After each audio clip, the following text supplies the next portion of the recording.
ئەی سڵاو بەڕێزان بەخێر بێن، سڵاو و ڕێزم هەیە بۆ خانمان و گەنجان و لاوانی کوردستان. هیوادارم هەموو لایەکتان باش بن، زۆر بەخێر بێن. با تۆزە کاوڕێیان بێن دەست بە قسە و باز دەکەین سەبارەت بە بابەتی بۆرما. سەرچاو بەخێر بێن، هیوادارم هەموو لایەکتان باش بن. تۆزە قسە و باز دەکەین سەبارەت بە بۆرما بۆی وەڵامیان بدەینەوە مەسەلەکان لە کوێن چۆنن. دەچنە سەر ماڵپەڕی هەندێک ئیسلامی مەوزوعەکە دەوروژێنن بە شێوەیەکی مەبەستدارانە بۆ گەوجاندنی خەڵک، بۆ ڕوژاندنی هەست و سۆزی خەڵک بەرامبەر بە ئیسلام کە گوایە ئیسلام دەستدرێژی دەکرێتە سەر لی دەکوژرێ. لەم دنیاە هیچ مرۆڤی تر نییە کە ڕۆژانە بکوژرێ، لە ناو ببردرێ و باچیان نییە. بەلای موسڵمانەوە کێشە نییە، کۆمەلگای مرۆیی هەموو لە ناو بچێ کێشە نییە. بەلای موسڵمانەوە کێشە نییە مەسیحی هەمووی بکوژرێت، چکە خۆیان دەیانێ مەسیحی بکوژن. بەلای موسڵمانەوە کێشە نییە دەسەڵاتیان هەبی ئێستا هەموو زەردەشتەکانی کوردستان دەکوژن، بەلایەنەوە کێشە نییە. و 1400 ساڵی ڕابردوو ئەو مەسەلەیان پێمان نیشان داوە. کوردانی کوردستانی باکوور بە تۆپ بە تیارە لێیاندرا لە شاری ئامێت، لە جەزیرە، لە شارەکانی تر. قەتل و ئامکران یەک سمێڵ قوت قسەی نەکرد. بۆچی؟ چکە دەسەڵاتێکی ئیخوانی ئۆردوغانی تۆپ بارانی دەکردن و دڵیان زۆر پێخۆش بوو. کۆماری ئیسلامی ئێران، کوردانی ئێران دەکوژێ دەبڕێ لە سێدارەتدا، جار بەجار نووزەیان لێدێ. لەبەرچی؟ چکە شیعەیە، لە ڕوانگەی خۆیانەوە شیعە ئیسلام نییە، یاخود ڕەخنیان هێل لە شیعە. سەیرە، یعنی دنیایەکی سەیر و سەمەرەیە، دنیایەکی سەیر و سەمەرەیە. 1400 ساڵە پێغەمبەرەکەتان بەنی قوڕەیزەی قەتل و ئام کرد، سەری 900 نێرینەی بڕی. دەگوت ئەو مناڵانەی کە دڵنیانین بوون بە پیاویان نابیهێنن بۆ لای خۆم بەدەستی شەریفم دەست لە بەریان دەدەم، بزانم بەریان تووچی لێ هاتووە یان نا. سەرچاو بەخێر بێن کاک بێستون و بەڕێزانی تر، هەروە کاکسیامن بەخێر بێن. قسە و باز لەسەر بۆرما دەکەم. نیک بەتینا پێغەمبەرەکەتان یەکەم کەس بۆ جینۆسایدی کردیە لە مێژووی مرۆڤایەتی. جینۆساید کە دۆکیومنت کراوە بە پێی دەقەکانی قورئان، بە پێی توراسی ئیسلامی. پێغەمبەرەکەتان یەکەم کەس بووە ئیثنیک کلینسینگ، کەوا زاراوەیەکی سیاسی ئایدۆلۆژیە بەکاردەهێنرێ بە مانای پاکتاوی نەژادی. پێغەمبەرەکەتان پاکتاوی نەژادی یەهودیەکانی کردی لە دورگەی عەرەبی. بەنی نەظیری ئاوارە و دەربەدەر کرد، بەنی قونەیقاعی ئاوارە و دەربەدەر کرد، بەنی قوڕەیضەی سەربڕی و ژنەکانی کردن بە کۆیلا. دواتر ژن و مناڵەکانی کرد بە سێ بەشەوە، بەشێکی نارد بۆ تائیف، بەشێک بۆ نەجد، بەشێک بۆ شام بۆ فرۆشتن. پێغەمبەرەکەتان یەکەم کەس بووە ئەوەی پێدەوترێت پاکتاوی نەژادی ئیثنیک کلینسینگ لە مێژوودا کردوویەتی. بەڵام ئێوە مێژوو ناخوێننەوە، خۆتان لە خەتی گەوجی داوە، ناتانەوێت بیخوێننەوە.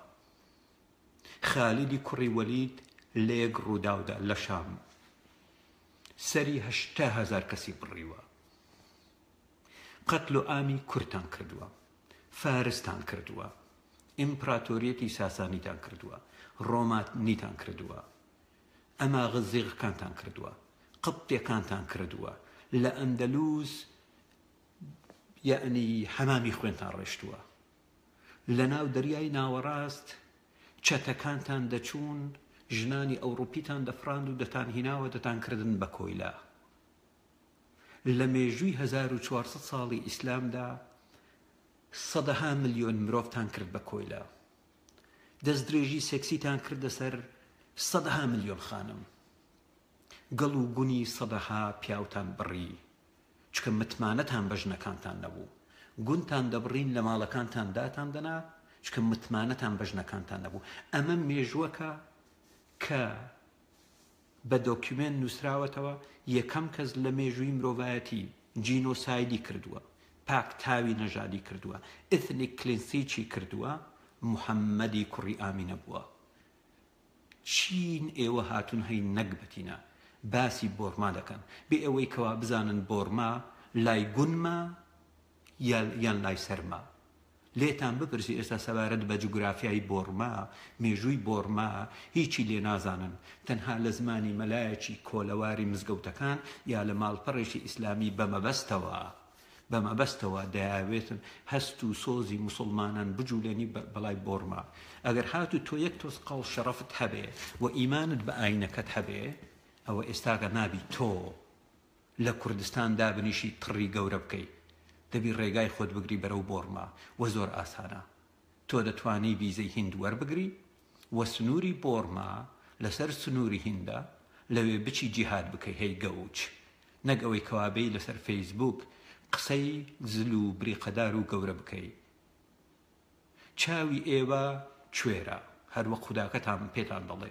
صم بكم لا يعقلون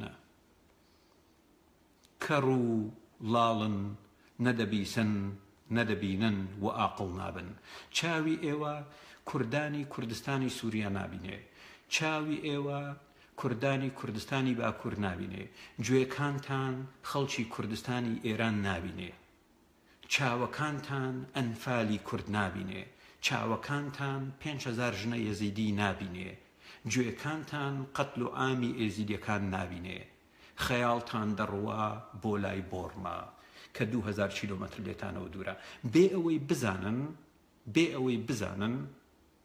ئەوەی بزانن کە مەوزوعی بۆرما چییە و چۆنە و لێکدانەوەی سیاسی بۆ بارودۆخی بۆرما چییە لە خۆتانم بۆرما لەکوێیە کوڕم لە ئەفریقیا یا لە ئەمەزۆنی بەرازیلی باشە بۆرما لەکوێیە بۆرما لەکوێ پێم بڵێن بزانین بۆرما لەکوێیە هەی گەوچ دەچن بۆ من دەنووسن قسە لەسەر بۆرما بکە ئەخ قسەکردن لەسەر بۆرما زەرر لە خۆتاندا یعنی زۆر جار وێ دەمم مەکەنەوە بێدەنجی هەڵبژێرن زۆر باشترە بۆتان باشە بێدەنجی چۆن مامۆستاکەتانم پێتانم نیشاندا مامۆستاکەتان ترسنەوە کە جورئەتی تێدا نییە و پێش بڕیارمدا بوو بەیەک مشتە کۆڵا کۆتایی بەیاریەکە بێنم بەڵام نەگەیشتە مشتە کۆڵا دەڵێن گوایە 2-3 ڕۆژە نەخۆشە لە خستخانە کەوتیە خەریکە جەڵتەی دڵ لێ بدا باشە تۆزێک ئاقڵ بن بە خۆتان دانیشن بڕواتان بە دینداری هەیە مەلی خۆت بشتێنە ڕۆژانە بڕۆ لە مزگەوت نوێژ بکە بە ڕۆژی بە و هەتاوەکو دوایی چکە تەسک و ترسی حۆریەکان ئەوە دەهێنێ مناڵە لووسکەکانی بەهشتان ئەمە دەهێنێ شارەزاییتان نییە سەبارەت بە مەوزوعی بۆرمە لە خۆتانەوە دێن قسە و باسی لەسەر دەکەن ئێوە مناڵە لووسکەکانی بەردەستی مەلاکرێکارن کاتێک نەفرەت لە کچان و کوردانی سووریا دەکا چکە شەڕ دژ بە داعش دەکەن نەفرەت لە پێشمەرگەی کوردستان دەکا چکە بەرامبەر بە داعش شەڕ دەکەن نەفرەت لە پەکەکە دەکا چکە دژ بە حکوومەتی ئۆردوغان شەڕ دەکا ئێوە زۆڵە کوردن باشە ئێوە هەمووتان زۆڵە کوردن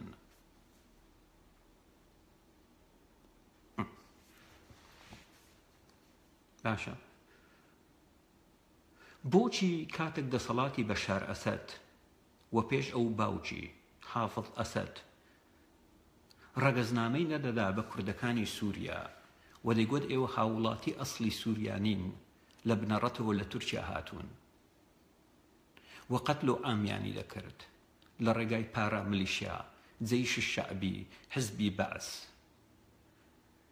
و لە گوندەکان ئاوەرە و دەربەدەری دەکردن و عەرەبی دەینا لە شوێنەکانی نیشتەجێیانی دەکرد کەوا سیاسەتێکی تایبەت بەخۆی بوو هیچ قسەتان نەدەکرد ئەو حاڵەتەی لە بۆرما بەڕێوەیە هەمان سیاسەتە هەمان حاڵەتە باشە هەمان سیاسەتە هەمان حاڵەتە باشە بۆچی بۆ بۆرما قسە دەکەن بۆ ئەوە قسە ناکەن من وەک خۆم وەک پشتیوان عەبدوڵڵا بەشداری دەرد و خەمی مناڵانی بۆرمام و من وەک مرۆڤ سەیریان دەکەم بەڵام ئێوە دێن لە قاوغی مرۆڤ بوونەوە دەریان دێنن دەیانکەن بە موسڵمان سەیرە مناڵێک تازە لە دایک بۆ دەکوژرێ دەیکەن بە موسڵمان چکە دەتانەوێ بیخەنە قالبێکی قێزەوەنەوە چکە خۆتان قێزەوەنن ئێوە هەمیشە حەز دەکەن کۆمەلگای مرۆیی لە کارەساتەوە بڕوا بۆ کارەساتی زیاتر هەروەک چۆن عەبەیەک لە یەکێک لە ڤیدیۆکان نیزا دەکا دڵێ هیوادارم بارودۆخی کوردستانی عێراق بەم شێوە بەردەوام بێ. بۆ بەم شێوە چکە موچە نەبێ، هیوایەک نەبێ، بارودۆخکە خراپ دەبێ.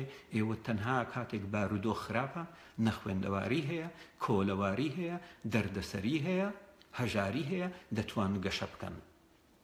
وەکو میکرۆب لە زێرابەکان زۆرە، میکرۆب لە ناو گوودا زۆرە، چکە ئێوە گون بۆنتان دێ، ئێوە قێزەوەرن. تەنها لە شوێنە پیسەکان دەتوان گەشە بکەن، لە شوێنی پاک، جوان، قەشەنگ کە خۆشەویستی تێدا هەیە ناتوان گەشە بکەن. و مێژووی 1400 ساڵی ڕابردوو ئەو ڕاستیەمان پێ دەڵێ. لەبەر ئەوە ئیسلامیەکانی کوردستان هەست دەکەن خەڵکی کوردستان لە کوردستانی باشوور 10 ساڵی تر بێموچە بێ، 10 ساڵی تر بێموچە بێ. هەست دەکەن ئەم بارودۆخ بەو شێوەیە ئیدامەی هەبێ، بەم شێوەیە بەردەوام بێ. سیرکەن القاعدە لە زمانی ئەو گەوجەیان ئەیمن الزەواهری تاوەکو دەسەڵاتی دیکتاتۆری لە بۆرما بوونی هەبوو، هەڕەشەی لە بۆرما نەدەکرد.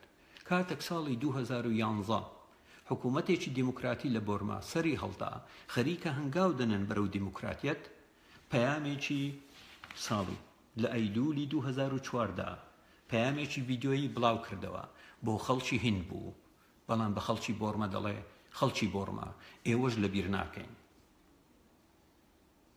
دەین ڕەگ و ڕیشەمان دادەکوتین.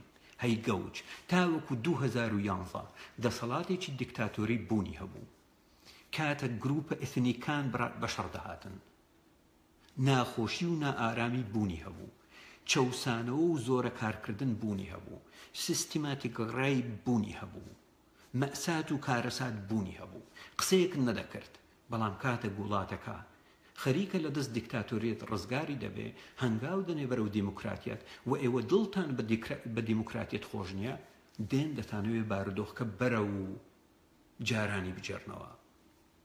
ئەمە باشترین بەڵگەیە. جا من بابێم تۆزێک باباسی بۆرما با بکەین. بۆرما وڵاتێکی ئاسیاویە، خۆتان دەزانن، ژمارەی دانیشتوانی 55 ملیۆنە. لە سەدەی 19 سەرەتای 1800ەکان دوای شەڕی ئەنگلۆ بۆرمی بۆرما بوو بە کۆلۆنیاڵی بەریتانی، باشە، یعنی لە شێوازی ئیستعماری کۆن با بڵێن، نەک ئیمپریالیزم، بوو بە کۆلۆنیاڵی بەریتانی. خەڵکی بۆرما سوپای ڕزگاری خوازی ملیان پێکهێنا بە پشتیوانی یابان بۆ ئەوەی لە دەست دەسەڵاتی بەریتانی ڕزگاریان بێ. ئەوە بوو ساڵی 1945 بەریتانیا پاشەکشەی کرد، یابان جێگای گرتەوە، دواتر لە ساڵی 1948 سەربەخۆییان وەرگرت. لە سەرەتا حکوومەتێکی دیموکراتی بوو تا وەکو ساڵی 1962 ئینقلابی ئەسکەری ڕوویدا و دەسەڵاتەکە بوو بە دەسەڵاتێکی دیکتاتۆری تا وەکو ساڵی 2011. ئەو گروپانەی لە بۆرما دەژین 70% پێی دەوترێت بامار، و تەنانەت ناوی بۆرما لە بامارەوە هاتووە، واتە وڵاتی بامارەکان. بۆرما یعنی وڵاتی بامارەکان، یعنی بۆ نمونە چۆن لە کوردستانی خۆمان ئاشووری هەیە، کلدانی هەیە، کورد هەیە، هەتاوەکو دوایی کاتێک دەڵێ کوردستان واتە وڵاتی کورد، بۆرما واتە وڵاتی بامار. بامارەکان بودین یا بوذین، باشە، خۆتان کاتێک دڵێن بۆرما اعتراف بۆ دەگەن کە بۆرما وڵاتی بوذیەکانە، باشە. سەتادەی خەڵکەکەی ئێثنیک گروپی شانن، 107 کارین و ئاینەکان، 188 بوذین، 106 مەسیحین، 104 ئیسلامن، 102 ئەوانی تر هیندوس و هەتاوەکو دواتر. لە هەموو ئەو دنیاە سیر بکە. بودی لە ئەفغانستان هەبوون، شوێنەکانتان تەقاندەوە، القاعدە. لە پاکستان هەیەە، لێیان دەکوژرێ، لە هیندستان هەند، لە زۆرێک وڵاتان هەن. لە یەک شوێندا ئاژاوە نانێنەوە، چکە دینێکی بەڕادەیەک موسالیمە. ئاینی بودی چۆن موسالیمە؟ کاتێک کەسێکی بوذی دەبێت بە توندڕەوێکی بوذی بیر لەوە دەکاتەوە کاتێک هەنگاو دەنێ پێ نەنێتە سەر مێرولەیەک نەکوژێ. بەڵام کاتێک ئێوە تەعەمق دەکەن لە دینەکەتان و دەبن بە توندڕە و بیر لەوە دەکەنەوە چۆن سەرێک سەر ببڕن. جیاوازی نێوان بوذی لەگەڵ ئاینەکەی ئێوە لەگەڵ کەڵتی موحەممەدیزم ئەوەیە. کاتێک تۆ دەبی بە موسڵمانێکی ڕاستەقینە بیر لەوە دەکەیتەوە چۆن سەرێک ببڕی. کاتێک بوذیەک تەعەمق دەکا لە ڕێبازی ژیانی بوذا یا دەبێ بە کەسێکی دینداری بوذا بیر لەوە دەکاتەوە کە بێ بە کەسێکی ڕۆچی گۆشتی ئاژەڵ نەخوا کاتێک لە ڕێگا دەڕوا پێنەنێتە سەر مێرولەیەک بیکوژێ. جیاوازی ئەوەیە. بۆچی لە بۆڕما کێشە هەیە لە نێوان موسڵمانان و بوذی؟ وە کێشەکە موسڵمان و بوذیش نییە، ئێستا پێتان دەڵێم کێشەکە ئەوەش نییە، بەڵام خۆیان دەیانەوێ بیخنە ئەو قەلبەوە لە هەموو دنیا. کاتی خۆی دەیان گوت ئەگەر لە کوردستان شەڕ بایە خەڵک پرسیاری دەکرد دەزانین لایەنێکی یەکێتیە و لایەنەکەی تر چێیە، بۆ نمونە ئەو شتە باو قسەی خەڵکە. ئێستا کە شەڕ دەبیتن لە دنیا دەڵێن دەزانین لایەنەک ئیسلامە، لایەنەکەی تکە چێیە. یاگە کردەوەیکی تیرۆریستی دەبی دەست بەجێ پێویست ناکە بپرسی چێیە، یەکسەر پێویستە پۆستێکدا بەزەنی ئیسلامیەکان تەقینەوەیان کرد. دیارە مەوزوعەکە دیارە لە هەموو دنیا. بوذی ئاینێکی تەنانەت ئاینیش نییە، ڕێبازی ژیانە، زۆر موسالیمە.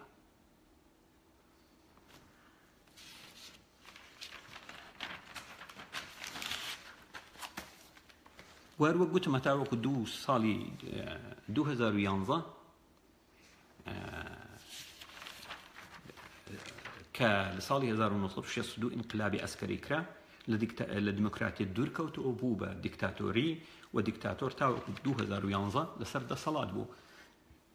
وە تەنانەت سەرۆکی بەرەی دیموکراتی بە ناوی ئۆنگ سان سووکی کەوا گیرا لە سەرەتا دواتر لە ماڵەکەی دەست بەسەر بوو، دواتر لە ژێر فشاری نێودەوڵەتی ساڵی 2010 ئازاد کرا و خەڵاتی نۆبلی وەرگرتێ بۆ ئاشتی، کەسێکی زۆر ئاشتی خوازە. و لە هەڵبژاردننی 2015 بە زۆرینە بردەوە لە پەرلەمانی پیران و پەرلەمانی نوێنەرایەتی. بەڵام لەگەڵ ئەوەش تا ئێستاکە چکە تەمەنی دیموکراتی لەم وڵاتە 5 ساڵە، سوپا دەسەڵاتی لەژێر دەستە، سوپا هەموو شتێک دەکات. چۆن لە پەرلەمانی کوردستان حیسابێک بۆ پەرلەمانی کوردستان ناکرێ و بڕیارەکە لە شوێنێکی تر دەدرێ، لە بۆڕماش هەمان بارودۆخە، کەس حیساب بۆ بڕیارەکانی پەرلەمان ناکات، کەس حیساب بۆ حکوومەت ناکات. خۆی سوپا بڕیار دەدا. ئەمە وەزعەکەی لە بۆڕما. بۆ نمونە بە درێژایی 50 ساڵی ڕابردوو بە شێوەیەکی سیستیماتیک مناڵ بە زۆر کاری پێکراوە. لە بۆڕما کۆیلایەتی هەبووە، لە بۆڕما ڕێیب هەبووە، لە بۆڕما دەسەڵاتی دیکتاتۆری بە شێوەیەکی مەبەستدارانە کێشەی ناوەتەوە لە نێوان مەسیحی و بوذی، لە نێوان ئیسلام و بوذی، لە نێوان تائیفەکان بە شێوەیەکی مەبەستدارانە. دەسەڵاتێکی دیکتاتۆریە دەیویست تەوجیهاتی خەڵک لە مەوزوعی ڕیفۆرمی دیموکراتی بگۆڕێ بۆ کێشەی ناوخۆ. هیچ دەسەڵاتێکی دیکتاتۆری نییە لە جیهاندا بتوانێت لە دەسەڵاتەکەی بمینێتەوە و ئیدامەی پێ بدا گەر هاتوو بەردەوام ئەزمەیەک نەبێ، ئەزمەیەکی ناوخۆیی یا ئەزمەیەکی دەرەچی بەردەوام خەریکی نانەوەی کێشە بوو لە ناو خەڵکی بۆڕما. لە ساڵی 1980 ئەلبەتە بۆڕما دەوڵەمەندە بە گاز و بەنەوت. لە ساڵی 1980 ڕاپەڕینێکی مەزن کرا بە ناوی ڕاپەڕینی 88 باشە؟ ڕابەرانی خۆپیشاندانەکە بۆ دیموکراتی چێبوون مەنکەکان واتە پیاوانی ئاینی بوذی دێها پیاویان لێ کوژرا، 3000 کەس لەسەر جادە قەسابی کران، 3000 کەس، دێها هەزار فرێدرانە زیندانەکانەوە. بڕۆن بەس بنووسن گوگڵەک بکەن بنووسن 8888 بۆڕما پێتان دەڵێت تەفاسیلەکەی. ئەوە بوو حکمی ئەسکەری تەواو ڕاگەیاندرا لە نێوان ساڵی 1989 1999 وە بوو ئەو سەرکردە ئەو ژنە هەروەک ئاماژەم بەناوەکەی کرد ئۆنگ سان سووکی زیندانی کرا و دواتر دەست بەسەر کرا و هەتاوەکو دوایی.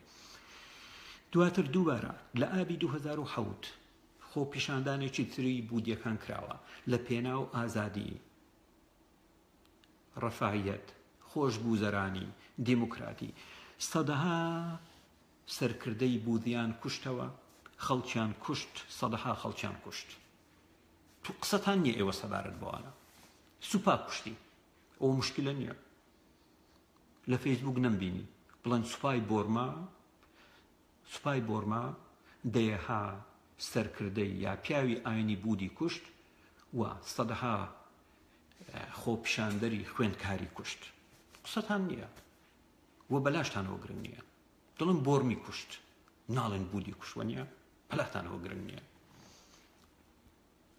دواتر دەسەڵاتی دیکتاتۆری کێشە دەنێتەوە وەگوتم. بۆچی؟ بە تایبەتی هەندێک لە ئەثنیک گروپەکان داوای جۆرێک لە هینیان دەکرد، ئۆتۆنۆمی یا دەسەڵاتی خۆجێییان دەکرد.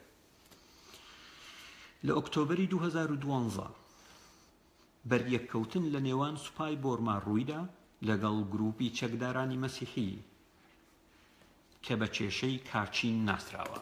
چکە وەگوتم ئاینی مەسیحی دووەم ئاینە ئەوانی زوڵم و ستەمیان لەسەرە، گروپی چەکداریان دروست کرد، لە پێناو بەدەستێنانی مافەکانیان قەتل و عام کران. بەڵام کەستان قسەتان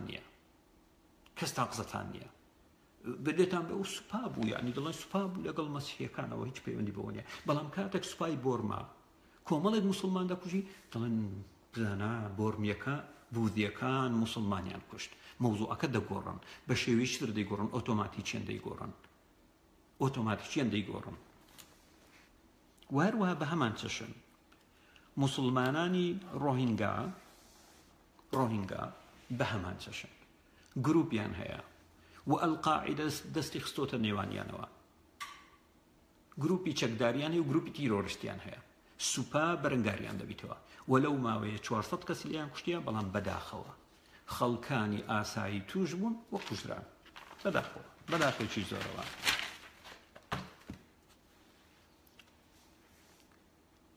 و تەنانەت کێشە هەیە لە نێوان ئێثنیک گروپی سینی لەگەڵ سوپای بۆرما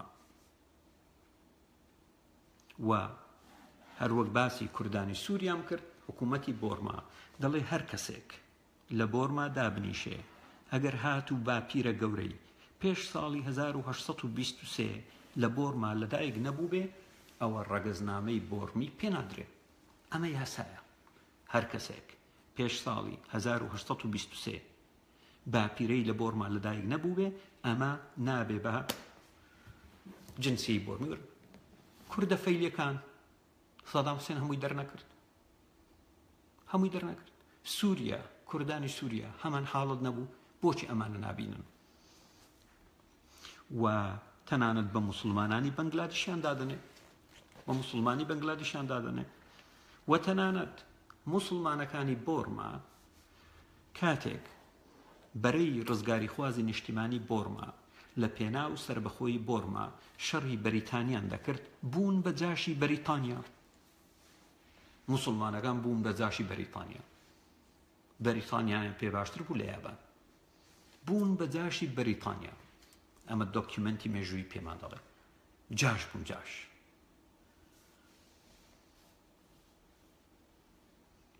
و یەکەم ئاژاوەی بەرچاو ڕوودەدا لە ساڵی 2012. چۆن کۆمەڵێک گەنجی موسڵمان، چکە ئاینەکەتان بریتیە لە شمشێر و لە نیکاح، لە گان و خوێن ڕشتن، کۆمەڵێک گەنجی موسڵمان لە هەرێمی ڕۆهینگا دەستدرێژی دەکەنە سەرژنێکی بوودی، بە کۆمەڵێک ڕێپی دەکەن. خەڵکیش دواکەوتووە، ئینتیقام دەکاتەوە، هێرش دەکەن بۆ سەر موسڵمانان، زۆرێک ماڵ دەسووتێنن. واقعیەتەکەی ڕووی چی ئێوە ڕۆژانە هاتوونە، یعنی لە مالپەڕەکان دەنووسین ئاخ بۆرما. کوڕم تۆ نازانی بۆرما لەکوێیە، نازانی ناوەکە لەکوێ هاتیە. کوێردە پرۆفێسۆر تفتفت کرد پڕکەم.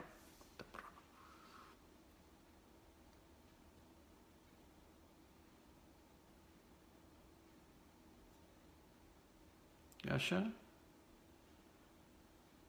ئێوە بەلاتانەوە نییە کورد چی لێ دێ و چی لێ نایەتن و چۆن ئیتر هەتا وەکو دوایی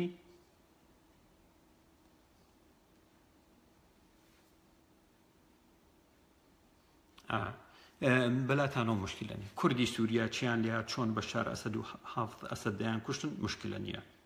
چێدەگەی چکە ئاینەکەتان پێتان دەڵێ بۆ نمونە ئیمام عەلی هەیەتی وەروەها فەرموودەی پێغەمبەرەکەشتانە دەڵێ ئەگەر هاتوو عەرەب لاواز بێ ئاینی ئیسلام لاواز دەبێ لەبەر ئەوە دەبی هەموو کارێک بکەن لە پێناو تەقویەکردنی نەتەوەی عەرەب گەوجینە واتە دەبی کڕنۆژ بۆ نەتەوەی عەرەب بن.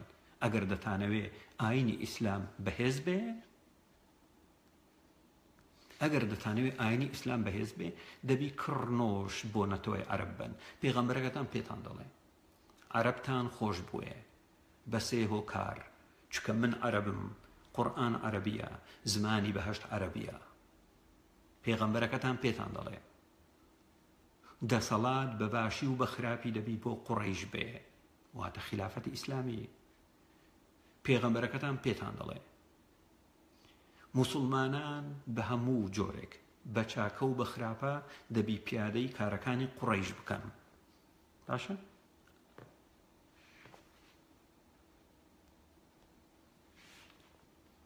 ئەمە بڕۆن لە فەرمودەکان هەیە لە بوخاری و لە هین هەیە.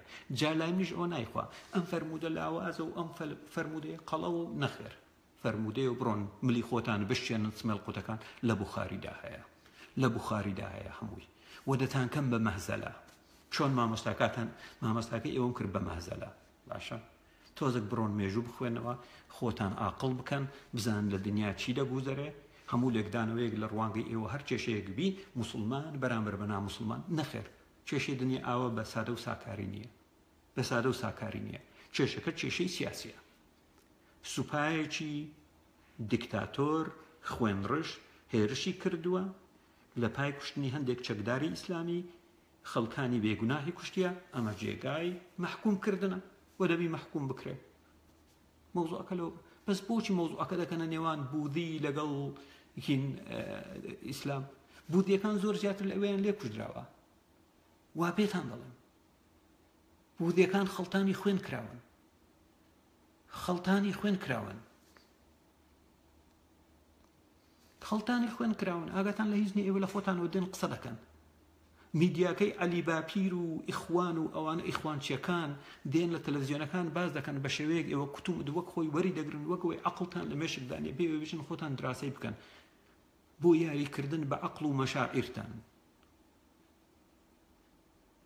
دەتوانم ئامارتان بۆ بێنم لە خیلالی دەسەڵاتی دیکتاتۆری لە ساڵی 1962ەوە تاوەکو ئێستا چەند بوودی کوژراون چەند موسڵمان کوژراون و بە ڕێژەش دایدەنێن. بەڵام ئێوە ناتانوێت تێبگەن دەزانی چۆن بوو یعنی بینیتان تخوا هین بوو مناڵێکی فەڵەستینیتان بینی چۆن کوشتیان تەبعاً دەیکوژن هەموو گیانی خۆی کردووە بە تەقینەوە دەچی دەوێت مەطعەمەک بتەقینەوەی ئەنچێ نەیکوژن وەنیە. بەڵام تۆ چاوت نەیبینی 5,000 خاتوونی ئێزیدی دەستدرێژی سێکسیان کراسەر چکە دەزانی ئەمە لە ئاینەکەتدا هەیە وەنیە.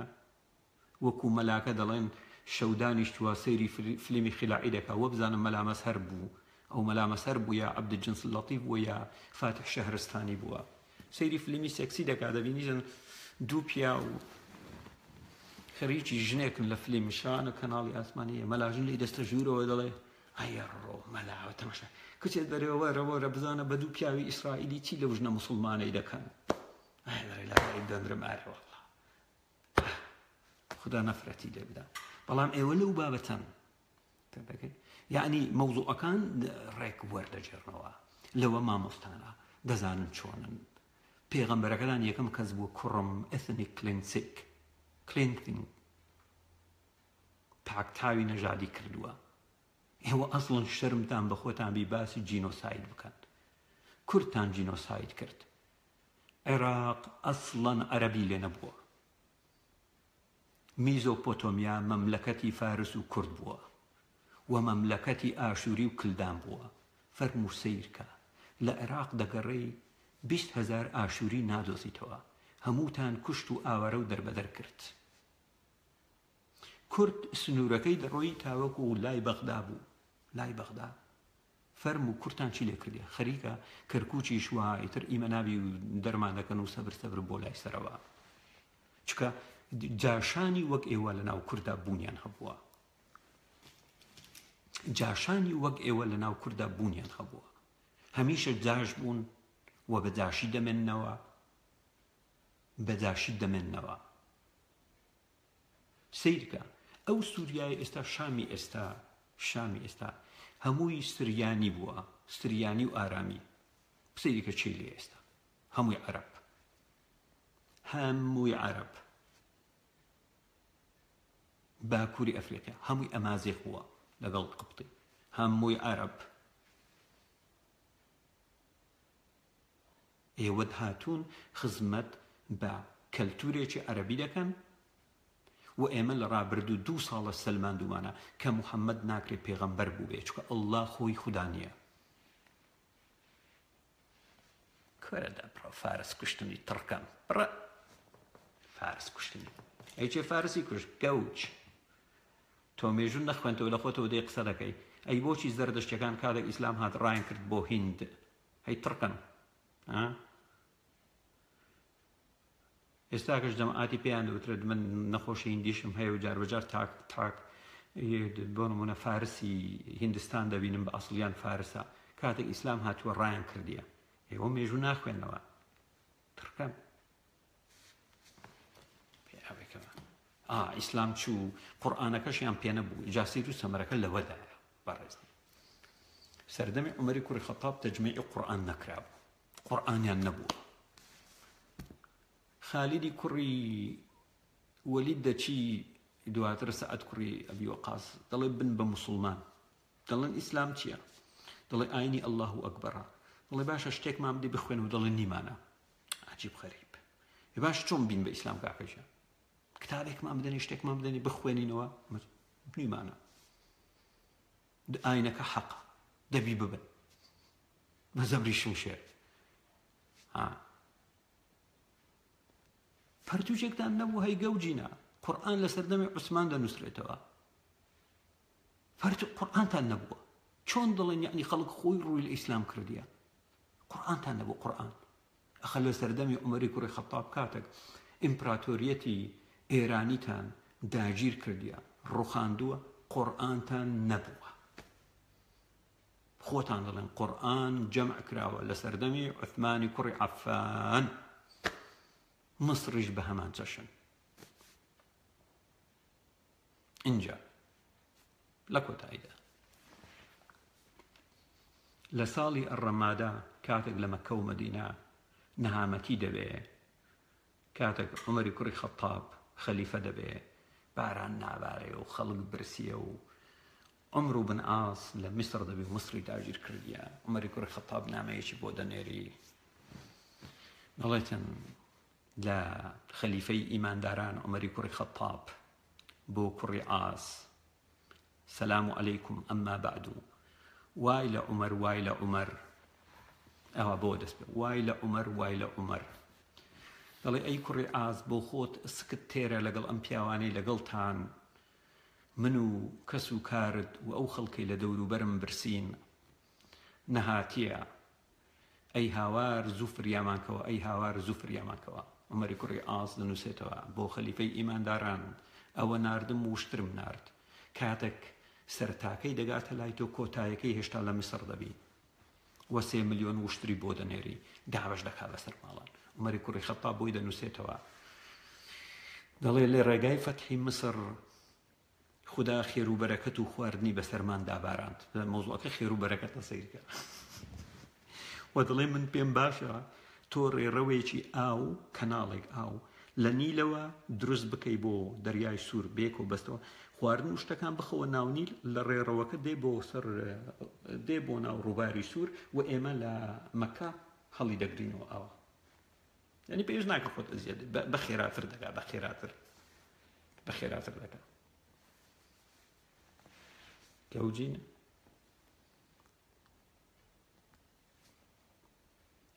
دی کوڕی هین هەر جوونیشان پێەیە هەر جوونیشیان پێەیە باز جوێن سەیری جوێنەکانیان بکە جوێنەکانیان یعنی دەست بەجێ پێمان دەڵێ کەەوە ئەخلاقیان چۆنە پێمان دەڵێ یەکسەر کە ئەخلاقیان چۆنە کوڕم من باسی بۆرمان بۆ دەکەم هەیگەوچ من وا باسی بۆرمان بۆ دەکەم من وا باسی بۆرمان بۆ دەکەم ئەی من باسی چیت بۆ دەکەم دەمێکە من دەڵێم سوپایەکی دیکتاتۆرە وەکو سوپای حزبی بەعز لە سووریا چۆن کوردەکانی قەتل و ئام دەکرد سوپایەکی وەکو سەدام حوسێن چۆن کوردی قەتل و ئام دەکرد هەمان سوپایە ئەمڕۆکە کەوتۆتە ژیانی خەڵکانێکی بۆرمی ئێوە بە ناوی موسڵمان ناوێن دەبن و قاوغێکی ئاینی دەخەنە سەر ئەوە کێشەی خۆتانە تا هەر زۆر پرۆفیشنەڵ سەیرە یعنی جوێن دان و بەزم و ڕەزم و نازانم چی و هەی گەوجینە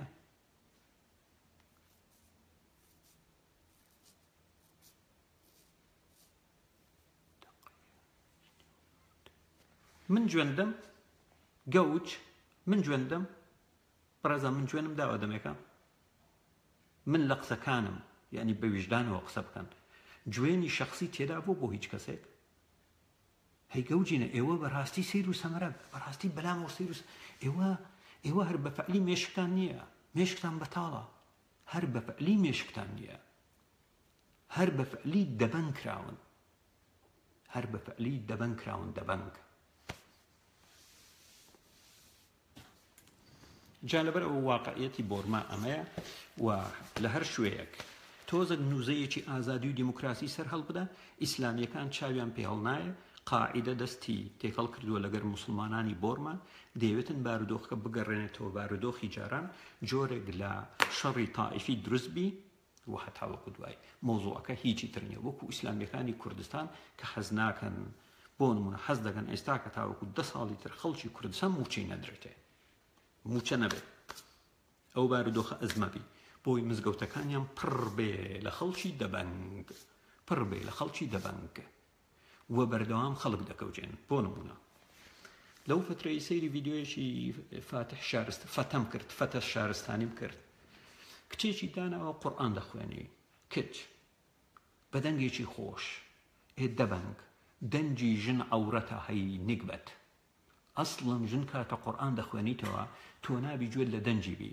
تۆ داد ناوە بۆی گەنجان پێ بگەوجێنی جا سەیری کچێکی ئیندۆنیژیم کرد قورئانی دەخوێندەوە سەیرەکە لەوەی دابوو قورئانی دەخوێندەوە لە یوتیوب ڕۆژێک دایدنێ دەیگوت وەلەم يطمثهن إنس من قبلي ولا جان وتم وەی گیان فەقیرە دەیخوێندەوە نەیدەزانی مانای چییە دەقەکە مانای ئەوەیە لە پێشوودا گەڵ و گونی پیاوانی جنۆکە و مرۆڤ نەچوویتە نێوگەڵی حۆریەکان فەقیرە دەشی خوێندەوە نەیدەزانی مانای چییە زۆر خۆشی دەیخوێندەوە بڕوا بگە بۆتان دەدۆزمەوە داشم نابوو کە بۆتان داونم دەنجی خۆشی خشوع دەکرد بڕوا بکە ئیندۆنیژیە کتێکی مناڵە تەمەنی ئەو پڕ 14 ساڵە دەیخوێندەوە وَلَمْ يَطْمُثْهُنَّ إِنسٌ مِّن قَبْلِي وَلَا جَانٌ ئەمگوت گیان ئەمگوت ئێستا بزانی مانای چێ شەرم دەکاتەوە ئەم دەقە بخوێنێتەوە کورە زۆر جوێنتدا وەڵاممان نەدایەوە دەبڕۆ خۆتە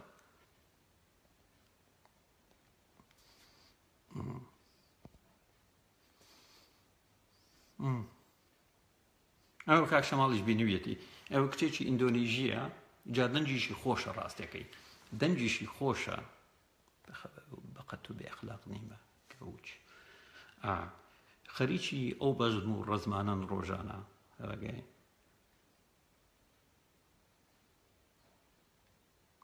Hello, Anto Andre. How are you?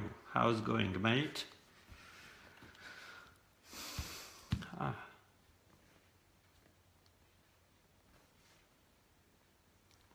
مسلمانان جوێن نادەن باوکەڕۆ کورە باوگم تۆ ئێوە ئەڵڵاکەتان جوێنی داوە بە خەڵک دەڵێتن ئەسفەل السافلین سووک و چروک بە وەلید کوڕی مغیرەی گوتی کوڕی قەحپا ئێوە باسی چیەکەن خودە ئەڵڵاکەتان جوێنی داوە وتل بعد ذلك زنیم جوێنی داوە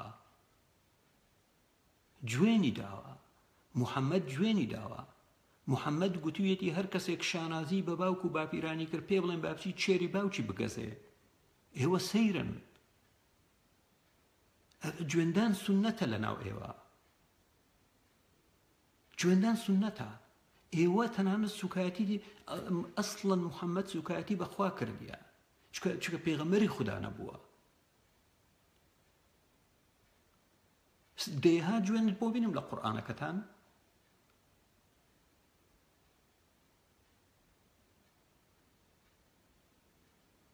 دێها جوێنتان بۆ بینم بەرنامەم لەسەر دانایە پێشتر مسلمان جوێن نادا سەیرە لە خۆیانەوە ئیسلامیەشان دروست کردیە سەیر و سەمەرەیە ئیسلامیەکتان دروست کردیە دەبینی سەیری دەکەی ئاوا عجیب غەریب سەر و سمتی لە کەر دەچێ بەڵام کەر نییە کلچی هەیە بەڵام کلکەی لە کەر ناچێ سمتی هەیە ڕاستەکەی لە کەر دەچێ بەڵام لە کەرش ناچێ لەنکاوڕ ئایەکینی لێ دەی دەڵێتن دەزەڕێنێ دەبینی یەعفورەکەی محەممەدە هەمان ئیسلامە شەرم ناکەن ئێوە دەڵێن هاتینە یەعفورەکەی محەممەدتان هێناوە هەمان کەر جوانکاریتان بۆی کردیە بە کەیفی ئەوەی خۆتان ئاینێکتان دروست کردیە کە بە تەواوی دابڕاوە لە ئیسلام دەتانەوێت ئاینێکی نوێ یعنی چێ دابهێنن دروست بکەن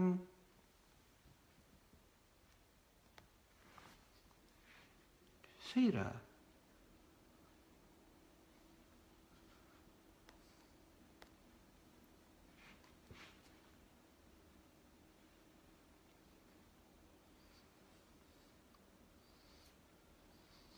جا ئەگەر هاتو تۆ هاتی ئەوانەی بە من دەڵێن سەربڕین من مەحکومم کرد ئەگەر ئێوە شەڕەف و کەرامەتتان هەبی مەحکومی سەربڕینەکانی محەممەد دەکەن بۆ بەنی قوڕەیضا ئەگەر هاتو تۆ مەحکومی سەربڕینی محەممەدت کرد بۆ بەنی قوڕەیضا مەحکومت کرد گوو بە شەڕەفی ئەوەی بی کەنێتن بە هەموو شێوەیەک و لە ئوسترالیا خۆپیشاندان نەکا بۆ خەڵکی بۆرما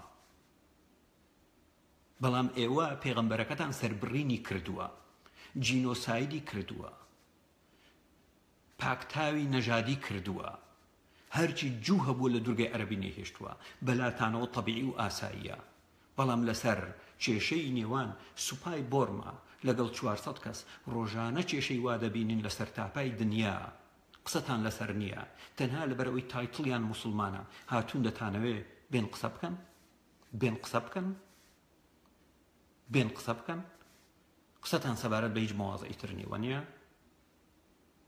1400 ساڵە دایکی خەڵکتانگا کۆمەلگای مرۆیتان بەرەو پاشۆ بردووە سەری خەڵکتان بڕی مناڵانتان کرد بە کۆیلا ئەمە هیچ کێشە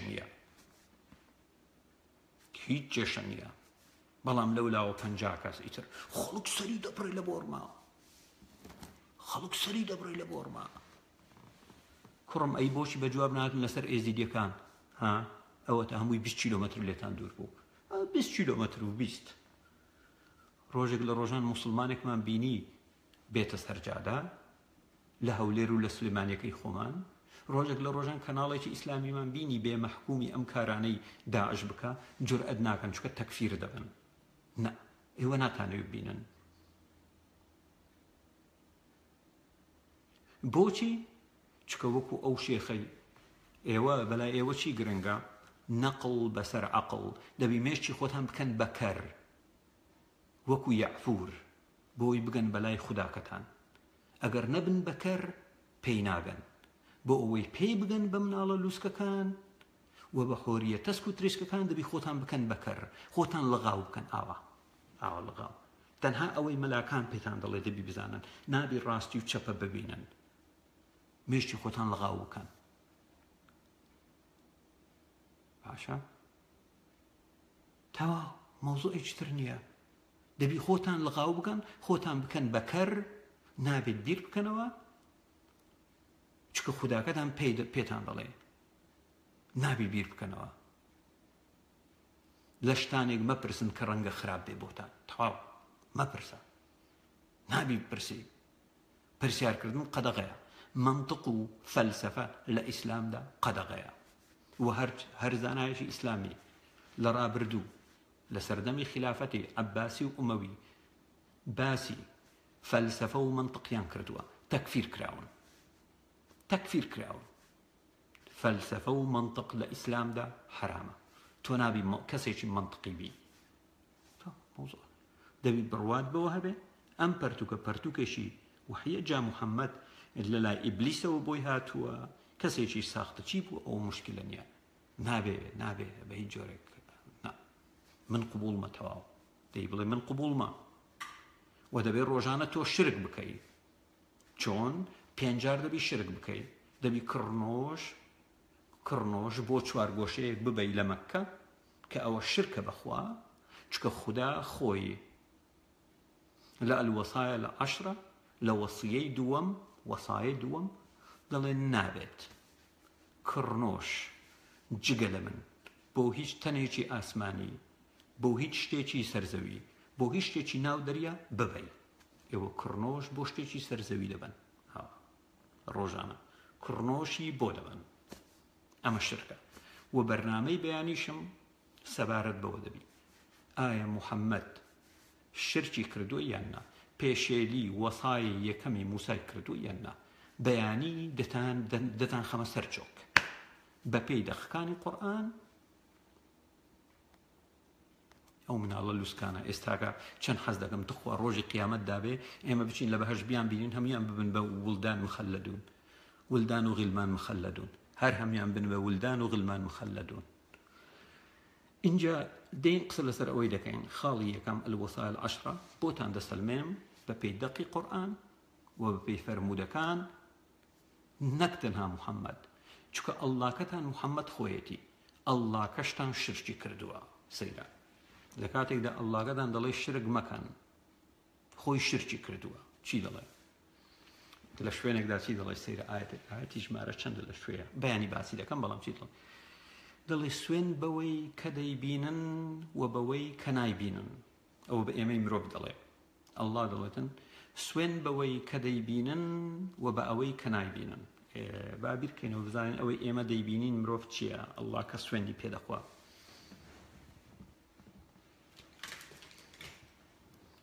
و ماچێکی جوان ئەو فلیمێکیش دەکاوە ماچە چ تێدایە یعنی سوێن بەو ماچە ئەو بەرازێکیش لەوەیە سوێن بەو بەرازە وەڵای ئاودەستەکەش لەولایە سوێن بە ئاودەست سوێن بە میز دەیبینین چکە ئێمە مرۆڤ دەیبین سوێن بە گوو ئەڵڵا جیان سوێن بە گوو دەخوا چکە ئێمە گووش دەبینین سوێن بە سیسرک ڕۆژانە دەبیندرێتن سوێن بە سیسرک سوێن بە ئەسپێ بە بۆق بەچی تر جار بەجار مەمچی جوانیش دەبینین ڕاستێکی کەواعی بە ئەتراوە سوێن بە مەمک سوێن بە گەڵ و گون کورە گەواد ئەمە دەقی قورئانەکەی تۆیە گوێن مەدە هەی هەتیوی پیس سەرەگەی خوداکەت دەڵێتن سوێن بەوەی خوداکەت دەڵێتن سوێن بەوەی کە دەیبینن و بەوەی نایبینن کاکە جان پێم بڵێن سوێن بەوەی دەیبینن چییە ئێوە پێم بڵێن هەر یەژی شتێک با بنووسین بەوەی دەیبینن چییە پێم بڵێن سوێن بەوەی کەوا دەیبینین چییە بۆم بنووسن وشتر ئافر دەیبینین چکە چیترش دەی بنووسن بۆم بنووسن دەی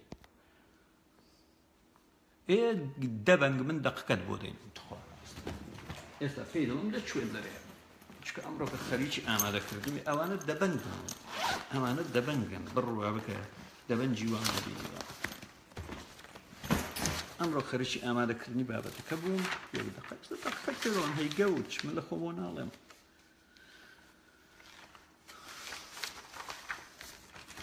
ئێستا بۆ دەدۆزمەوە دەقەکەت با بۆ بدۆزمەوە بەڕاستی بێعەقڵم بێعەقڵیان گەیشتووەتە ئاستێک یعنی تەسەوڕ ناکرێ وەش وەختی ئەوەی ئیش ناکەی شانسیان هەیە و ئیسلامیانە باوی دۆزمەوە دەخکەی دەدۆزمەوە ئێستا بۆ لێت دەم و بی بەلای مەلایەک بڵێ مامەستاجیان بڵێ ئەومانەی چییە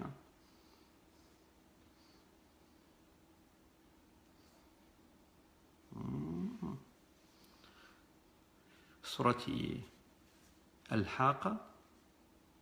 الحاقة فلا أقسم بما تبصرون سوين دخون بوي كديبينين آياتي 38 فلا أقسم بما تبصرون تقيسي بنو وما لا تبصرون سوين دخون بوي كأيوي مروف ديبينن وسوين دخون بوي أيوي مروف نايبينن أمي مروف چي ديبينن چي دبينن چي دبينن فهم بلين يعني من هربة جديمة أو برسيارة لي ودكم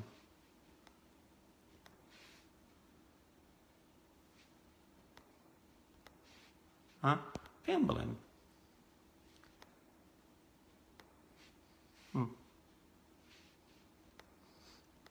فهم بلين بزانم چي يعني نمونم بوبين أو كوادي بينن أخرنا ما بس ديتي أوشتاني كوا ديار اللتان وكمروب وأوشتاني كتنها لله ديارا بون من سورة الحاقة آياتي 38 فلا أقسم بما تبصرون سوين دخون بوي ديبينن إما چه دبينن إما قو دبينن ميز دبينن سنگ دبينن ران دبينن أو دبينن مارملكة دبينن بوق دبينن براز دبينن أسبي دبينن جرز دبينين قرص قل دبينين قو دبينين حتى وقدوائي يعني الله سوين بوشتان الأخوة باشا نولا وقتو ديبينم كتشل جيان فروتو زخمي قجد بخو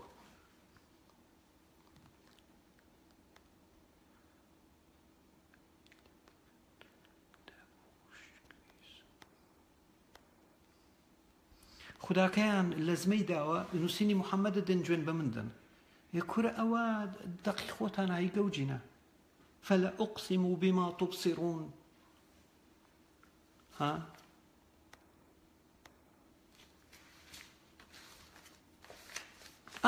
نا كاك سامان كردي فلا أقسم بما تبصرون ما نايشي بين بلندي سوين بوي كوا ديبينين من برسيار لأيوة داكم بيوز ناكا جوين بدن بين بلن ما نايشي وات أو آوا لبيشما أم قلمة ديبينم موبايل ديبينم أم كلينكسات هذا 2000 بيكجين عندشتي لسرا أم قولا أما أو دزلوية دتواني بچي چي بتوي بيبيني ميز وشتر حتى وكو دوائي حتى وكو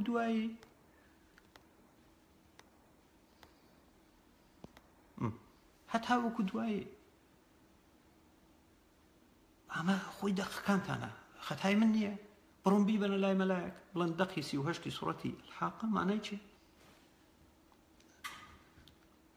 خدا قتان كورا سوين دخوا با توزي بن بي أسب بمانك بنازانم بچي أما تنها الله كتان محمد خويتي الله ممكن يسوين بوشتانا بخواتن هي قوجنا شكو خدا كتان دليتن شرك بو خدا وبياني والحاصل بتفصيلي باسي كان ديما سرعو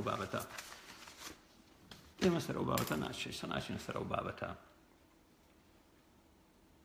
باشا ئاسای سوێن بەگوو بخواوەنیا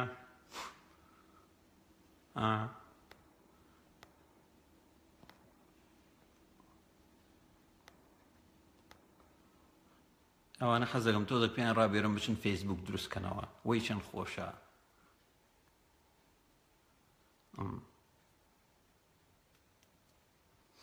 ئەخە ئەڵڵا خوانیە ئامان شوانی ئەڵڵا خوانیە ئەڵڵا بتێک بووە لە بتەکانی دورگەی عەرەبی خوای ڕاستەقینە بڕوامان پێیەتی بەڵام ئەڵڵا خوددا نییە کێشەی نێوان من و تۆ لەسەر ئەو خاڵەیە باشە کێشەی نێوان من و تۆ لەسەر ئەم خاڵەیە و بەیانی بۆشت دەسەلمێنم بەیانی بۆت دەسەلمێنم دانە بەدانەی دەسەلمێنم باشە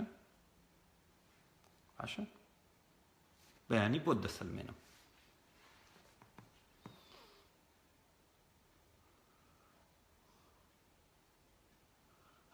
بە دوو قسە دەمان تەزێنی بڕۆ مامۆستاکەت بینە بڕۆ والحەسڵ من بڕۆم کات لای من درەنگە و بەیانیش من ئیشم هەیە اینجا بڕۆن بۆ خۆتان ئەو دقە من تحدای ئێوە دەکەم ئەو دقە بن بۆ لای مەلایەک فلا أقسم بما تبصرون مانای چییە؟ بیبەنە لای مەلایەک بڵێن مانای چییە؟ دەڵێ سوێن دەخۆم بۆتان بەو شتەی دەیبینن. چی دەبینین؟ زۆر ڕوونە. خوداکەشان دەڵێتن قورئانێکی موبینە و خوداکەشتان خۆی دەڵێ قورئانەکەمان بە تەفسیلی لێک داوەتەوە. یعنی پێویست بە ئەم لە ئەو لە ناکە. یعنی زۆر ڕوونە. کلااوچەکان دێن دەیانەوێ ئاوا بڵێن و ئاوا بڵێن و ئاوا بڵێن. ینی خوداکەتان زۆر بەڵام ئێوە دژایەتی ئەڵڵاکەشتان دەکەن. باشە؟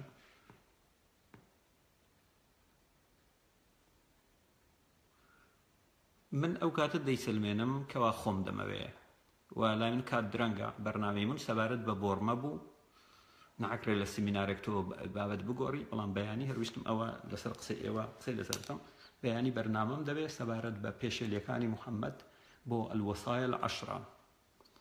جا لێشتان خۆ پێشان بڵێ الوەسایل العەشرە چییە؟ وا دەزانم گوێستان بۆ دەژمێرم چونکە ئێوە نازان وەسایل العەشرە نازان چییە، خۆشتان نازان چییە. دا مشکلە نییە کاکە جەم با جوێن بدەن بەڵام بەڕاستی عیبە جوێندان بە دایک و بە خوشک و بە عیبە.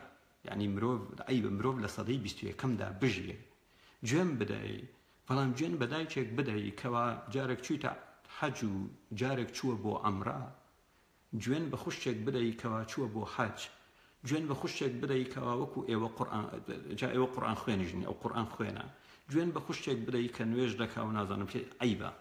تۆزێک ئوسوڵتان هەبیتن، تۆزێک شەرم لە خۆتان بکەنەوە، تۆزێک شەرم لە خۆتان بکەنەوە.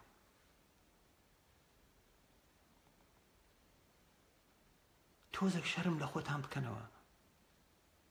یعنی تاکەی واز لەو ئەقلیەتە دێنن کاتێک کێشتان لەگەڵ کەسێک دەبی وەکو سەگ هێرش بکەنە سەر ژن. ئەوە ئەخلاقتانە، ئەوە پەروەردەتانە. خۆ من دەزانم ئەوە بەشێکە لە سونەتتان. شەرم لە خۆتان ناکەنەوە. دایکم چی بکا و خوشکم چی بکا و کچم چی بکا. ئەمە بیر و باوەڕی خۆمە. شەرم لە خۆتان ناکەنەوە گوێن بە دایک و خوشک و نازام چی بدەن. وەکو خوداکەتان لەگەڵ ئەبوو جەهل کێشەی هەبووە گوێن بە ژنەکەی دەدا، ژنی ئەبوو جەهل. شەرم بکەنەوە تۆزێک. یعنی تۆزێک بڕۆم بیر بکەنەوە دانیشن بڵێن بەڕاستی یعنی ئێمە بۆچی دایکی چی بکاتن، خوشکی چی بکاتن، کچی چی بکاتن. خۆ کچ و دایک و خوشکی سوکایەتی بە ئێمە نەکردیە. بۆچی ئێمە دەست دەبین بۆ نێوگەڵمان و گوێن بە نێوگەڵمان بە دایک و خوشک و کچی دەین؟ عیبە. تۆزێک ئوسوڵتان هەبێ، ئوسوڵ فێرە ئوسوڵ بن.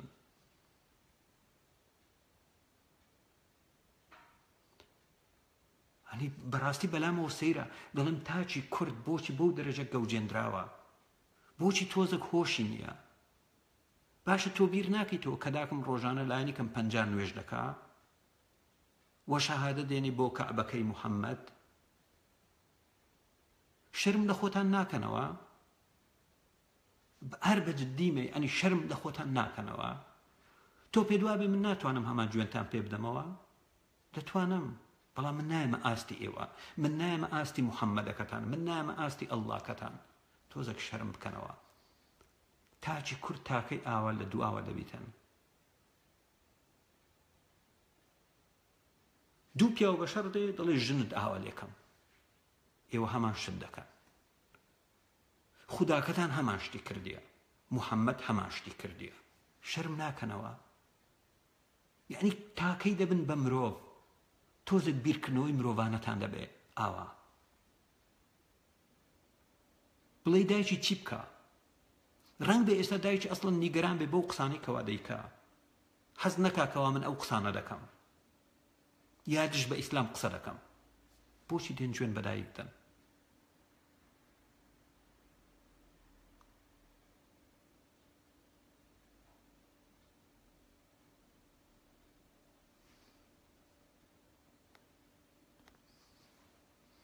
پێ دەکەنی جەنابی.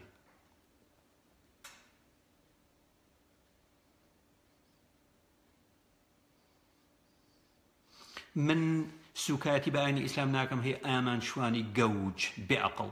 من دەقەکانی خۆت دەینم تراسی ئیسلامی دەینم فەرمودەکانی محەممەد دەینم لە عەرەبیەوە دەیکەم بە زمانی کوردی هەیگەوج من لە زمانی عەرەبیەوە دەیکەم بە زمانی کوردی هەیگەوج تۆ پێویستە سوپاسی من بکەی کە من لەسەر کاتی خۆم دێم ئەزیەت دەچێشم دەچمە سەر تەفسیری ئیبن الکەثیر القورطبی ئەتەبەری ئەجەلالەین و هەتا وەکو دوایی عەرەبیەکەی دەخوێنمەوە بۆت کتومت دەیکەم بە کوردی و فەرمودەکان دێنم لە بوخاری و ئەترمذ و ئەبوو داود و هەتا وەکو دوایی دەیخوێنمەوە دەیکەمە عەرەبی و پێت دەڵێم چونکە ئاینی ئیسلام تەنها نییە لەوەی کەوا نوێژ بکەیت گەر هاتو تۆ گەوجی نازانی زمانی عەرەبی نازانی ئەوە کێشەی خۆتە من دەمەوێت ئاینی ئیسلامی ڕاستەقینەت پێ بڵێم بۆ ئەوەی گەنج بیر بکاتەوە ئایا دەکرێت ئەم ئاین لەلایەن خودداوە بێ یان نا هێجا گەوج هەی گەوج من لە ماکەرەکەتان 72 کاتژمێر مەجاڵم پێدا دیبیت بکات تا ئێستا نەوێرایە وەڵام بداتەوە هەی گەوج شەرم بکەن باسی دیبیت بکەن هەر ئەسڵەن شەرم بکەن باسی دیبیت بکەن من ئامادەییم نیشان داوە بەرامبەر بە ئەبەیەک و ئەو ماکەرەی لە ئەوروپایە ئێوە جورئەتان نەکرد ئەسڵەن وەڵام بدەنەوە جورئەتی نەکرد دەمێک بوو گەنجانی دەنات وەرە دیبیتی لەگەڵ بکە لەگەڵ مامۆستا ماکەر کەریم من تحەدام کرد پێش ئەوەی کەوا جورئەت بکات دیبیتیش بکات من براو بووم لە دیبیتەکە و ئێستاگەش براوم باشە من ڤیدیۆکە ماوە بڕۆ بگەڕێەوە بۆ 3 ڕۆژ بەر لە ئێستا بۆ ڤیدیۆکەی دونیا ئێوارم و بڕۆ لای بڵێ بۆچی جورئەتت نەکرد دەبێت لەگەڵ پشتیوان عەبدوڵڵا بکەیت بڕۆ پێی بڵێ ئەوە هاتەوە دای قەحبە گوێندا دای قەحبە سەیریکە بەڕێزان ئێوە شایدن من 72 کاتژمێرم دایە وتم دەبێت دەکەین جورئەتی نەکرد بەڵام لە هەمان کاتدا داوای لە ئەستێرەخان کردیە ئەستێرەخان دەبێتم لەگەڵ بکە تخوا شەرم ناکەی داوەشەی ئەرە وەڵڵا دا ڕزەی ئەرە وەڵڵا داوەشەی ئەرە وەڵڵا لەگەڵ خاتونێک دەبێت دەکا کە شارەزای نییە سەبارەت بە قورئان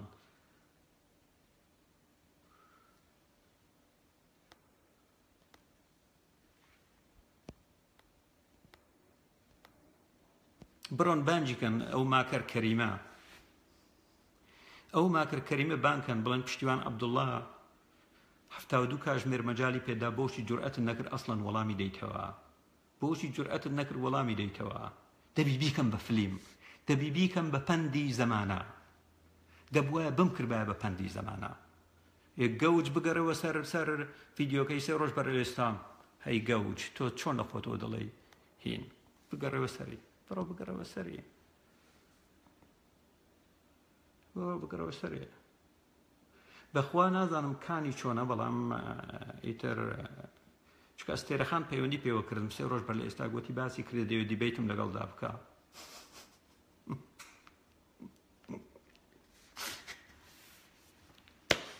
الحكم لله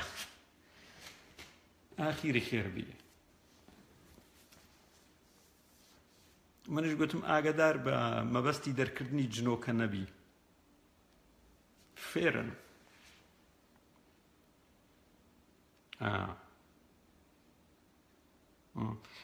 ئەو ماکەر کەریمەم بۆ بینن نووسەریشە زۆر مهمە نووسەری نێودەوڵەتیە لە پەرتووکەکەی نووسیوێتی لاپەڕە چوارد فەیلسوفی بەناوبانگی ئەڵمانی کارل مارکس لە 2 وتاردا دەتوانی پێمان بڵێ کامە وتار لە 2 وتاردا نووسیوێتی پێغەمبەری ئەڵڵا مارکس پێغەمبەری ئەڵڵا بە هاتنی دنیای بە مەعریفە و زانست ڕووناکردەوە و ئەمە پێغەمبەرێکی ئاسایی نەبوو بەڵکو هەرچی دابوو نەریتی نەگریسی پێشخۆی هەبوو کۆتایی پێهێنا و جیهانێک لە ڕووناچی و مەعریفەی هێنا ئاراوە و ئەم پێغەمبەرە پەیامەکەی لەلایەن خودداوە لە ئاسمانەوە بۆ دەهات کارل مارکس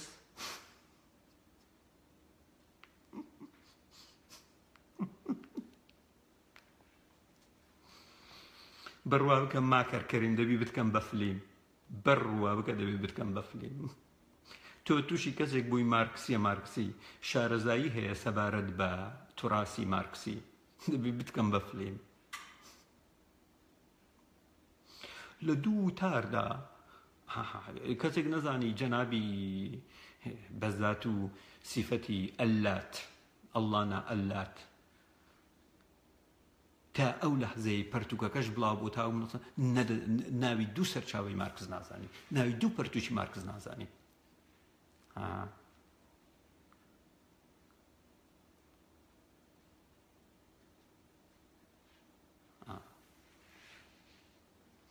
باشە کاتێک شاد بۆەوەی من مشکل ئاینم نییە، ئاینی من خۆشەویستیە، من بڕوان بەسەر بڕین و دەست بڕین و نێوگەڵ بڕین و نازام چی نییە، پەیامی من خۆشەویستیە تەواو. خدا هەبێ لەسەر بنەمای ئەوەی ئایا من لە ژیاندا ئازاری کەسم داوە، ئازاری جەسەدی و سایکۆلۆجی دەستی یارمەتیم بۆ خەڵک درێژ کردووە یان ناخۆشەویستم لە ناو مرۆڤایەتی بڵاو کردوێتەوە یان تا لەسەر ئەو شتانە مامەڵەم لەگەڵ دەکات، نەک لەوەی ڕۆژانە 5 جار کڕنۆشم بۆ کەعبەی دوورگەی عەرەبی بردووە یان نا. تۆزێک عاقڵ بن، خدا زۆر لەوە بەرزترە کە ئێوە دەیناسن.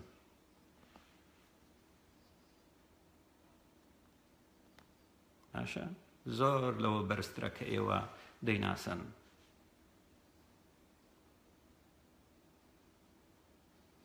پریا ئەو شەی باوکم عەبدوڵڵایەکەی تێنا ئێ باشە ناوی باوکی محەممەدی عەبدوڵڵایە خۆ کەسێکی بتپەرست بووە هەی گەوچ.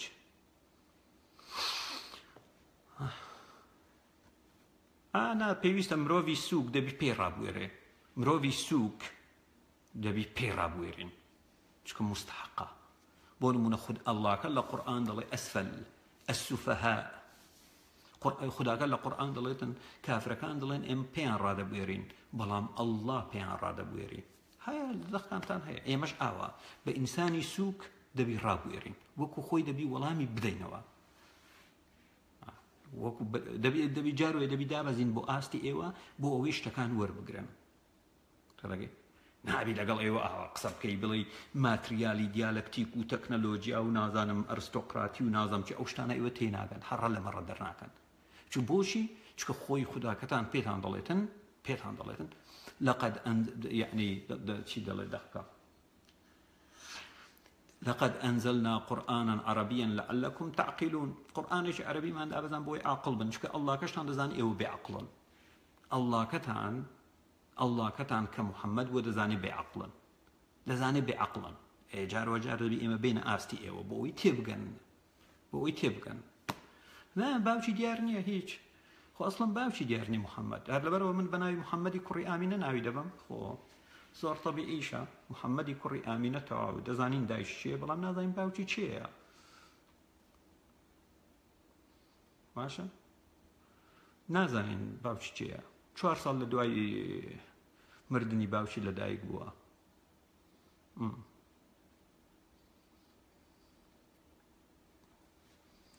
کوەرە دەبڕوە زۆر زمان درێژیت کرد.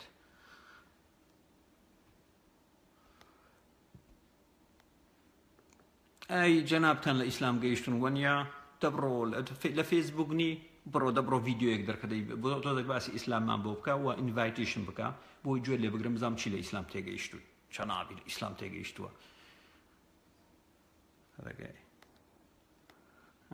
دەستیان بە گوێندان کرد ئەوانە حەز دەکەم جار بەجار ئەوە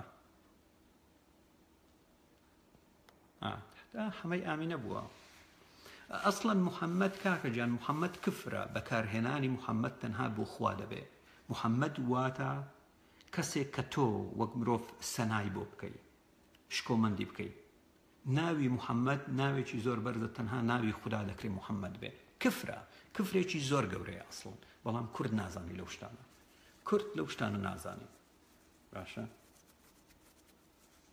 کورد لەو شتانە نازانی. نانا قسە لەگەڵ من مەکە بڕۆ جارێ 2 ڤیددیۆ دەربکە بزانم مستەوات چەندە، تۆ بڕۆ 2 ڤیددیۆ دەرکە بە لایڤ بزانم مستەوات چەندە، بزانم عەرەبی دەزانی یان نا مستەوات چۆن نییە، باسی 2 فەرموودەمان بکە 2 دقی قورئانمان بۆکە ئینجا وەرە. ئەگەر تو مستەوات هەبوو لە سەرەتا کوڕەکەم دێنم ناوی ڕەهەندە تەمەنی 14 ساڵە دبیتێک لەگەڵ بکە اینجا دواتر ئەگەر زانم تۆزێک مستەوات هەیە ڕەنگ بێ ئاوا سەبارەت بە بۆڕ مابوو کاکە جان، سەبارەت بە بۆڕ مابوو بابەت تۆ ڕۆژێک دەبێ بە ئیسلام چونکە زۆر بە قوڵی لێکڵێن نانا خەمی ئەوەت نەبی من لە 14 ساڵیەوە شەقم لە ئیسلام داوە تەمەنم 14 ساڵی بۆ شەقم لێی داوە خەمی ئەوەت نەبێ خەمی ئەوەت نەبێ هیچ ناکات بۆتین کوردستانی لە نزیکەوە دەمناسی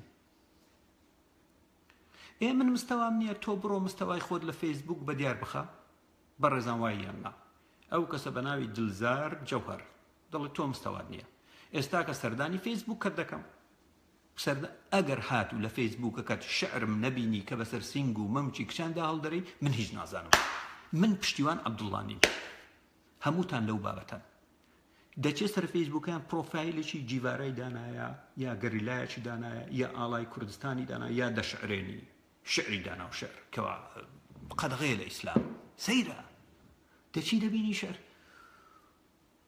دەزانی چی بوو ئەو ئێوارەی کە تۆ لە من نیگەران بووی نەم دەتوانی ئۆقرە بگرم ئاخ ئاسمان ئاخ خودای من چی بکەم بۆ دڵی پڕ لە گریانم کە تۆ هاتی دەرگای ژوورەکەم ئاواڵە نەم دەزانی ئەی خود هەمووتان دەشعرێنن لەولاوە باسی ئیسلام بۆ دەکەی دەی جوێنم پێ دەی لەولا دەچمە سەر پرۆفایلەکەت خەریجی شعراندنی کوڕم تۆزێک عەقڵ بکەوە تۆزێک عەقڵت هەبێ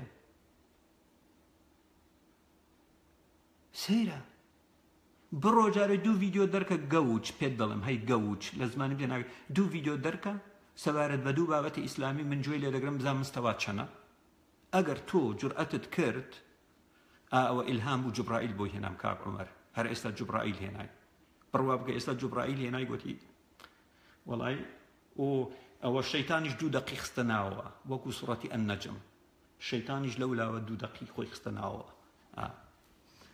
یعنی سەیرە بڕۆ جارێ تۆ یەک ڤیدیۆ دەرکە کاکە یەک ڤیدیۆ دەرکە بەلایڤ یەک ڤیدیۆ بەلایڤ دەرکە لە فەیسبوکەکەت من دێم سەیر دەکەم باشە من دێم سەیر دەکەم بەس ئەگەر جورئەتت کرد توانیت 20 دقە بەلایڤ قسە بکەی من گەرانتی دبیت لەگەڵدا دەکەم باشە دبیت لەگەڵدا دەکەم بڕۆ یەک لایڤ ئێستاکە دەرکە من کوژان لایڤێک دەرکە سەبارەت بە هەر بابەتێکی ئیسلامی قسەی لەسەر بکەم من دەبێت لەگەڵدا دەکەم ئەخە تۆ بەم دەڵێ مستەوات نییە گەوچ خۆ جارێ هیچت نییە نە وتارێکت هەیە نە ڤیدیۆیەکت هەیە نە هیچت هەیە داوای دیبێت من چۆن لەگەڵ بکەم ها چوزام جارێت تۆ چی خۆت بە دیار بێخە ڤیدیۆیەک دەربکە بابەتێک دابنێ بۆ نمونە بابەتی عەورەت لە ئیسلام دەبڕۆڵێ ئێستا کە ڤیدیۆیەک دەکات عەورەت لە ئیسلام قسەی لەسەر بکە ئێمەش دەین سەیر دەریم زانین مستەوات چۆن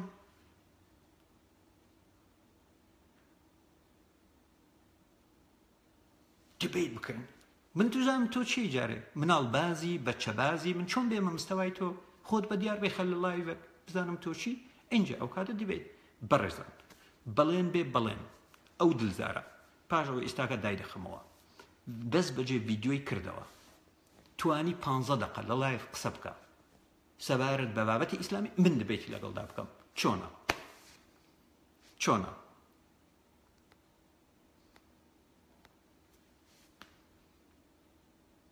ڕەوایە یان نا مەوزوعەکە ڕەوایە یان نا چارەجە قسە بکە سەبارەت بە ئیسلام من و تۆ دبیت دەکەین تاوە ئەوە دوا قسەی منە باشە دوا قسەی منە و ئێستاکەش سەردانی پرۆفایلەکەت دەکەم ناوەکەی تخوا چۆن دەنووسرا دلزار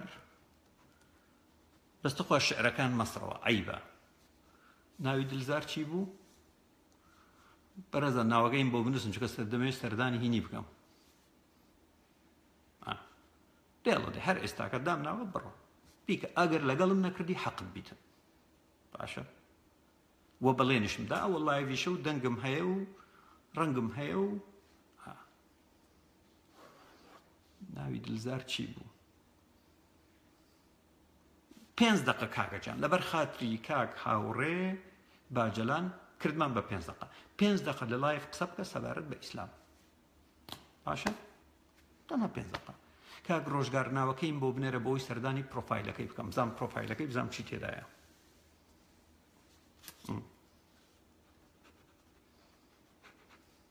جەوهەر کاتێکی شاد بەڕێزان هەر بژین